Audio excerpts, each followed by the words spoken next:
안녕하세요. 저는 호주 워킹홀리데이 유경험자 발표를 맡은 워홀프렌즈 13기 유재희입니다.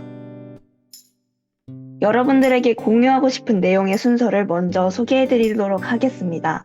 첫 번째로는 제가 워홀을 결심하게 된 이유와 준비한 것들, 그 후 제 워킹홀리데이를 전체적인 시간의 흐름에 따라 공유해드리도록 하고자 합니다. 그리고 지역 이동을 포함한 사소한 팁, 워홀 종료 후 저의 이야기를 하고 마무리하도록 하겠습니다. 간단히 제 소개를 먼저 하자면 저는 작년 6월부터 올해 2월까지 호주 워홀러였습니다.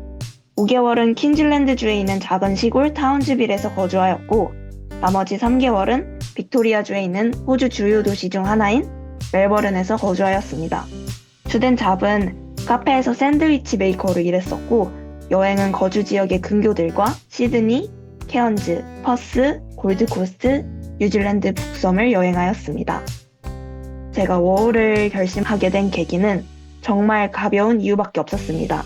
초중고 12년 동안 배운 영어를 제대로 써보고 싶다는 바람이 있었고요. 두 번째로는 저 자신과 앞으로 제가 어떻게 살아야 할지 고민할 시간을 갖고 싶었습니다. 사실 결심의 90%는 그저 로망 때문이었습니다. 해외 한 달 살이 같은 콘텐츠를 많이 보면서 나도 저런 거 해보고 싶다, 부럽다, 멋있다 라는 생각이 점점 커지면서 결심을 하게 되었던 것 같습니다. 생각보다 정말 단순한 이유였습니다. 워홀이라는 해외살이에 겁을 먹고 큰 이유가 있어야 갈 수 있을 것만 같은 합리화가 필요하지 않다는 것을 말씀드리고 싶었습니다. 다음으로는 제가 호주 가기 전에 준비한 것들을 공유해드리려고 합니다. 첫 번째로는 저는 영어가 굉장히 익숙하지 않지만 얼렁뚱땅이라도 말을 뱉는 거에 초점을 두어서 화상 영어를 했었습니다. 두 번째로는 프랜차이즈 알바를 했었습니다. 아무래도 호주 경력이 하나도 없이 가는 것이기 때문에 레주메 경력사항을 적을 때 한국 경력이라도 어떤 일을 해줄 수 있는지 보여줄 수 있게 프랜차이즈 알바를 했었습니다. 실제로 저는 호주에서 음식점 근무를 생각하고 갔어서 KFC에서 알바를 했었고 만약 세일즈 잡을 생각하신다면 유니클로나 H&M 같은 글로벌 브랜드에서 근무도 좋을 것 같습니다. 이렇게 하고 호주에서 잡을 조금은 더 쉽게 구하는 분들도 실제로 봤었습니다. 세 번째로는 호주에는 병원비가 굉장히 비싸기 때문에 한국에서 건강검진, 치과검진을 미리 받고 가시는 것을 추천드립니다. 최악의 경우를 대비하여 글로벌 보험을 가입하여 갔습니다. 네 번째로는 호주 입국 2주 전부터 가능한 호주 은행 계좌 개설입니다. 은행 계좌가 있어야지 급여를 받을 수 있고 방세도 낼 수 있기 때문에 워홀 생활을 가장 제대로 시작할 수 있기 위해서는 은행 계좌가 필요합니다. 저는 인터넷에서 계좌 개설 방법이 잘 나와 있는 커먼웰스 뱅크를 사용하였습니다. 다섯 번째로는 입국 직후부터 가능한 TFN 가입입니다. TFN은 텍스 넘버라고 말하는데요. 이 텍스 넘버가 있어야지 근무를 할 수 있습니다. 우편으로 번호를 받아야 하는 시스템이기 때문에 집이 구해진다면 바로 신청하는 것을 추천드립니다.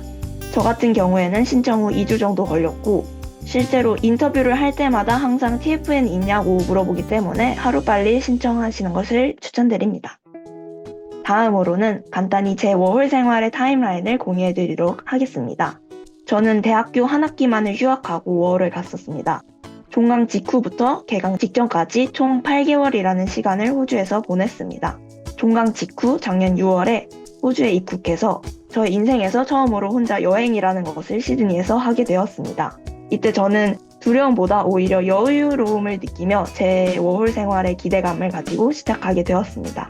그리고 7월이 됐을 때 타운즈빌이라는 곳에서 정착을 하고 잡을 구하기 시작했습니다. 저는 이 지역의 생활이 쇼핑몰 중심으로 생활을 하게 된다는 것을 느끼고 하루에 쇼핑몰 하나를 잡고 레주메 드롭으로 실제로 가게에 가서 제 레주메를 주면서 일을 구하냐, 혹시 내 레주메 봐줄 수 있냐, 나중에 연락 줄 수 있냐 라고 짧게 스몰 토크를 하면서 하루에 최대 30장씩 돌렸었던 것 같습니다.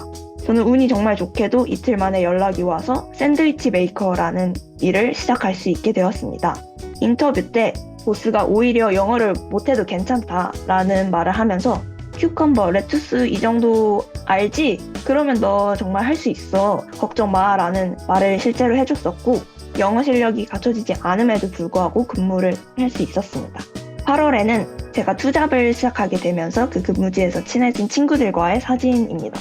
그리고 9월은 근교 여행으로 오웬, 마그네틱 아일랜드, 크릭 등을 방문하였었고 10월에는 시골을 벗어나서 도시에서 생활해보고 싶은 마음이 커져서 지역 이동을 결심하게 되었습니다. 지역 이동 전 시간이 많아짐에 따라서 제가 가고 싶었던 케언즈를 여행하고 퍼스도 여행을 하게 되었는데 제가 퍼스 여행을 가장 특별하게 생각하는 이유는 워홀 네이버 카페에서 동행을 실제로 구해서 여행을 하게 되었기 때문입니다. 다음으로는 11월입니다. 저는 지역 이동을 멜버른으로 하게 되었는데요. 멜버른으로 지역을 결정한 이유는 시드니보다 멜버른이 이국적인 느낌이 좀 더 나는 것 같았고 제가 좋아하는 찰리 푸스의 멜버른 공연에 자리가 있어서 결정하게 되었습니다. 그리고 12월이 되자마자 호주의 거리는 크리스마스 분위기가 만들어졌었고 기대되었던 썸머 크리스마스 그리고 한국보다 2시간 먼저 맞은 새해를 즐기게 되었습니다. 1월에는 제가 귀국 준비를 하게 되었는데요. 그 도중에 갑자기 일하고 있던 카페에서 근무 시프트가 줄어드는 황당한 일을 겪었습니다.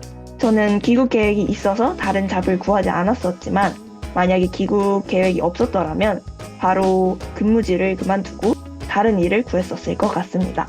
2월에는 귀국 전 여행을 하게 되었는데요.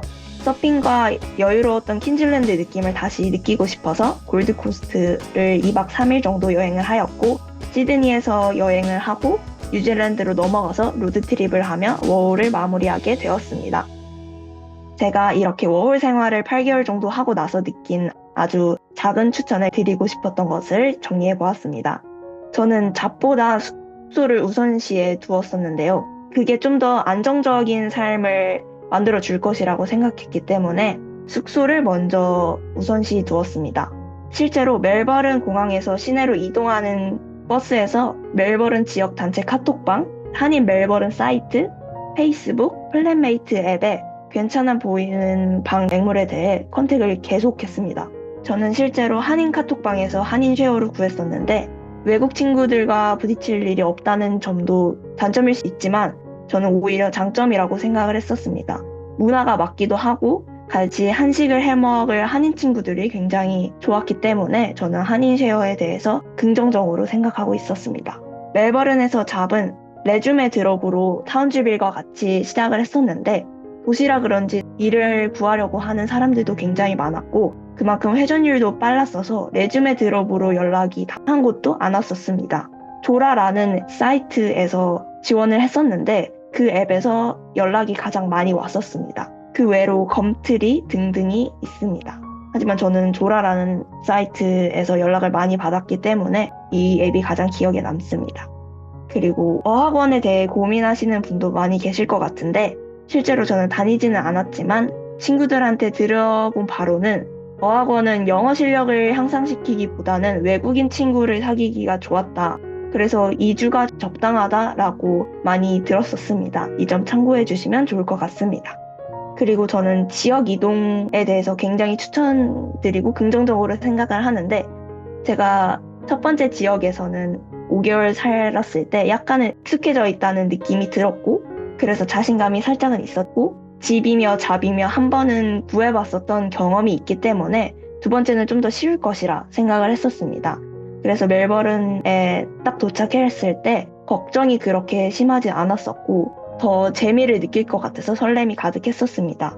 그리고 실제로 호주 경력이 있었다 보니 잡은 생각보다 빨리 구할 수 있었고요. 첫 번째 지역이었던 시골 그리고 두 번째 지역이었던 도시 다른 주에서 생활을 하다 보니까 두 지역의 매력을 모두 느낄 수 있어서 재밌었습니다. 지역 이동을 하면서 또 다른 새로움을 경험할 수 있어서 저는 정말 재밌었기 때문에 지역 이동을 한 번씩 해보시는 것을 추천드립니다. 그리고 가장 큰 장점은 지역 이동을 통해서 여행할 장기간의 시간이 주어지는 것 같습니다. 제가 드넓은 호주에서 그리 적지 않은 여행을 할 수 있다고 생각을 하는데 왜냐하면 제가 만났던 분들 중에서 5년 이상 사신 분들보다도 제가 여행한 지역이 굉장히 많았습니다. 이 이유는 지역 이동 사이에 여행할 시간이 많이 있었기 때문입니다. 그리고 다음으로 많은 분들이 궁금해하실 워킹에 대해서 한 번 더 말씀드리려고 합니다. 앞에 있는 동그란 사진은 제가 실제로 일했던 근무지였고요. 호주에서 샌드위치 메이커는 서브웨이에서 일하는 시스템과 굉장히 비슷합니다. 그래서 샌드위치를 만들면서 손님들과 짧게 소통을 할 수 있는 장점이 있습니다. 워킹에 대해서 걱정하시는 것 중 하나인 언어적 문제가 있으실 것 같은데 주 업무가 사무직이라던가 다양한 영어 문장을 필요로 하는 것이 아니라면 생각보다 보스가 영어 실력을 기대하지 않습니다. 일을 하면서 쓰는 말들은 한정되어 있기 때문에 2, 3일이면 간단하게 파악이 가능하고 웬만한 것은 다 알아들을 수 있습니다. 그래서 큰 걱정을 안 하셔도 될 것 같습니다. 그리고 지원을 하실 때 출퇴근의 시간이나 교통편에 대해 문제가 없다면 근무 시간이 생각하시는 것보다 작지 않다면 웬만하면 괜찮아 보이는 그 모든 것을 많이 지원하시는 것을 추천드립니다. 경력도 없고 영어 실력도 보장되어 있지 않기 때문에 인터뷰 연락이 그리 많이 오진 않기 때문에 초반부터 최대한 많이 지원하시는 것을 추천드립니다. 흔히 레주메라고 하는 것에 꼭 들어가 할 내용은 가운데 사진을 보시면 이름, 연락처, 근무 가능 시간, 비자 상태, 경력, 어필할 문장입니다. 가장 제일 중요시 여기는 것은 근무 가능 시간과 경력, 레퍼런스인 것 같습니다. 호주는 레퍼런스를 굉장히 여기는 문화라서 한국에서라도 영문 레퍼런스를 받아서 지원을 하실 때 같이 지원을 하면 도움이 될 거라 믿어 의심치 않습니다.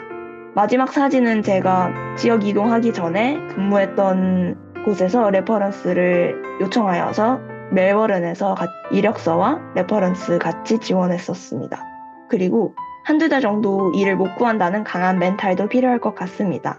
실제로 제 룸메이트는 바리스타를 준비했었는데 한두 달 정도 일을 못 구해서 굉장히 힘들어 했었습니다.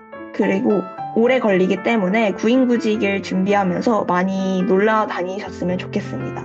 하지만 놀긴 놀되 구인구직 시작은 최대한 빨리 하시는 것을 추천드리겠습니다.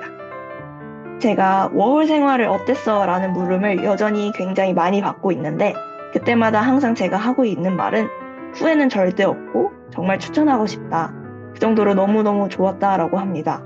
그리고 가장 어필을 하고 싶었던 거는 자존감이 굉장히 많이 올라갔다라고 말을 하고 있습니다. 제 워홀 목표 중 하나였던 미래 진로를 호주에서 찾지는 못했지만 어떤 미래든 간에 밝은 삶을 살아갈 것이라는 자신감이 생겼습니다. 왜냐하면 사소하지만 제가 좋아하는 색깔, 시간, 스트레스 푸는 방법, 좋아하는 장소 등등을 정확하게 깨달을 수 있는 계기가 되었고 이 점들이 굉장히 사소한 것들이지만 저의 행복한 삶에 많이 기여가 되고 그것들을 즐길 삶의 여유가 생길 것 같다라는 생각이 듭니다. 그리고 제가 알찼다라는 표현을 쓴 이유는 8개월 동안 8개의 지역을 여행했기 때문에 후회가 없는 호주를 웬만하면 다 즐기고 오지 않았을까라는 생각에 알찼다라고 표현을 하고 있습니다. 다들 다른 목적으로 워홀을 생각하시겠지만 그 목적이 가볍든 무겁든 인생을 푸르게 만들어주는 좋은 경험이 될 것이라고 말씀을 드리고 싶었습니다. 이렇게 저의 발표는 마무리하겠습니다. 감사합니다.